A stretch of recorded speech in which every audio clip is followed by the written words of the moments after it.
How's it going, guys? Peep is 5 seconds of fame here. And the idea of being a one-hit wonder will always be a pretty sad one. I really hope there doesn't come a day where I go super viral for something just to go back to being a nobody the next month. But unfortunately, this is a reality that happens surprisingly pretty often. A good example of this is the Eye of Ra guy. As funny as this guy was at the beginning of 2025, admittedly, after becoming a viral sensation that was literally at every corner of the internet, he said that nothing in his life really changed. He just kept working a retail job. This guy does still pull decent views though, so gotta give him credit where it's due, you know? But then there's people like Haley Welch. Now, real quick before we start today's video, I did make a promise to my viewers. I can't believe I promised this, but if I hit 250k subscribers by the end of this year, I'm required to get the Markiplier cut. Yes, I'm gonna have the pink top and everything, bro. You have my word.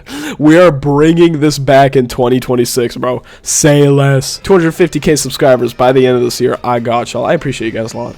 Anyways, now first off, before I continue today's video, don't send hate to anyone I talk about, including Haley Welch. I am making this video solely for entertainment purposes, so after this video, just go on with your life, right? I don't condone any sort of harassment. I think we can all agree the Hawk Tuah meme, I don't really know why this was ever funny. I personally never found this funny. A lot of people claim this was never that funny. And there did come a point where this meme was just super forced, which is kind of weird considering the fact that from the looks of it, she started getting handed like a lot of shit to her. She got signed under Jake Paul's label, which honestly, that's a red flag from the get-go. The second you associate yourself with Jake Paul in any way, you are bound to fumble your entire career. And then she started to talk to a podcast, as you guys know. Honestly, the only real good thing to come out of this was the satire. That's really it. It was just satire. And then as she slowly started to fall off, she committed an influencer sin of scamming her fans with crypto. Bro, what is up with influencers doing this all the time, bro?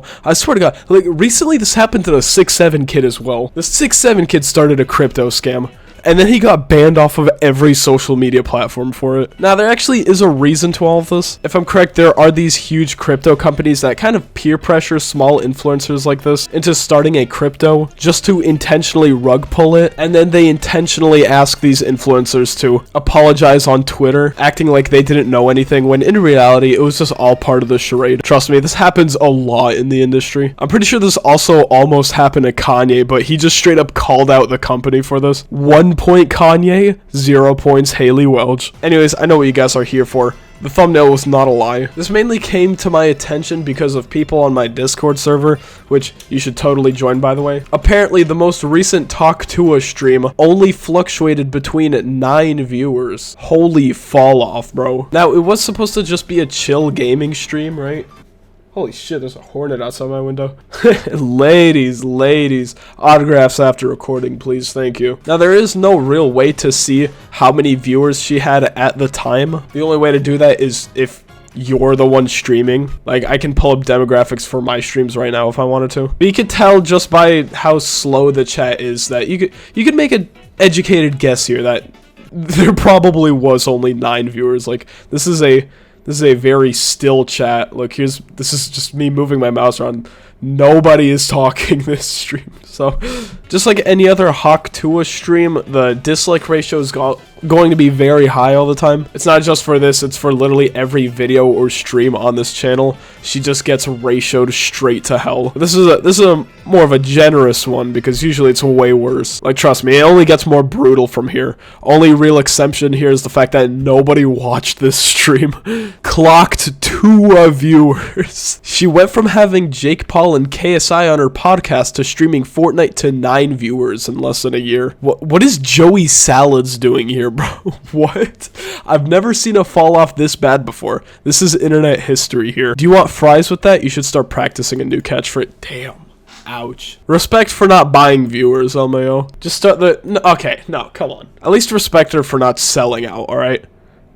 That is so ironic because she scammed her fans with crypto. That is... I should not be saying that. Insert that one, like, photo of, like, the nice castle and then, like, the haunted house. Influencers deciding what to do when they fall off. Either start a crypto scam or start an OF. Even DSP gets more viewers than that. Look, as unlikable as DSP is, at least there's some sort of entertainment value for that, right? Which honestly, that was sort of always the problem from day one, right? The biggest complaint about the Talk to a Podcast was that nothing ever really happens. Respectfully, and this is not me insulting her, this is just me giving you guys the reality. This really was just another boring, personality-less white woman on the internet who just happens to have a lot of connections. Like, we got Mark Cuban on the podcast. We had, I think I saw Wiz Khalifa. Yeah, Wiz Khalifa was on there. There's like a celebrity cameo like every other stream. But even all these celebrity cameos is not enough to fill in the boring-ass void that is your personality. When almost nothing happens in all of your podcasts, it's no surprise that your viewership is going to tank. From almost 3 million views to not even 1% of that within the span of a year is crazy work. Low-key, y'all hate on her, but she capitalized on this very well from just 2 words, basically. I'm surprised it lasted as long as it did. I wouldn't really say that. You know what? Sure. Yeah, she did. But then again, it was one of those things where everything was just sort of handed to her, you know? It's one of those things where it's like, if everything is handed to you, you don't really learn any skills or anything. I don't mean to be a cornball, right? But you know that one quote? Fast success builds ego, slow success builds character. This is not me saying she has an ego. As a matter of fact, I don't really know why I used that quote. What I'm trying to say is, if you just give a nobody a huge audience and sign to a huge record label with all these connections out of nowhere, she's bound to fall off if she doesn't know how the industry works at all, which is exactly how crypto scams and going off the radar for half a year happens. Now, something I found really interesting was how her social medias ended up, because I mean, if you go to the comment section of any of her posts, let's do this one right here. The like to view ratio is honestly not that good. Also, considering the fact that she has 1.8 million followers, so only 800 likes is kind of embarrassing, but at the same time, that's sort of to be expected. I'm gonna be a broken record here. She was given so many resources and yet didn't really know what to do with those resources. 200 views and where the money at? I'm assuming this dude got scammed by her. Give everyone their money back. You're so beautiful. Gorgeous lady. Bro, who are these, bro? What the fuck? My personal favorite comment has to be, if y'all bought Hawk to a coin, that's on y'all. Yeah, honestly, if you're getting crypto scammed by an influencer, it's just natural selection at this point. Like, I really don't know what to tell you. This is like the most rinse and repeat formula of all time, and yet we're still falling for influencer crypto scams. Ever heard of the definition of insanity? No way she's still posting. Is this the downfall of Haley Welch? What am I doing with my life, bro? Anyways, that's all I really have to say for today. Thank you guys so much for watching. I'm a skedaddle. See y'all. Boom.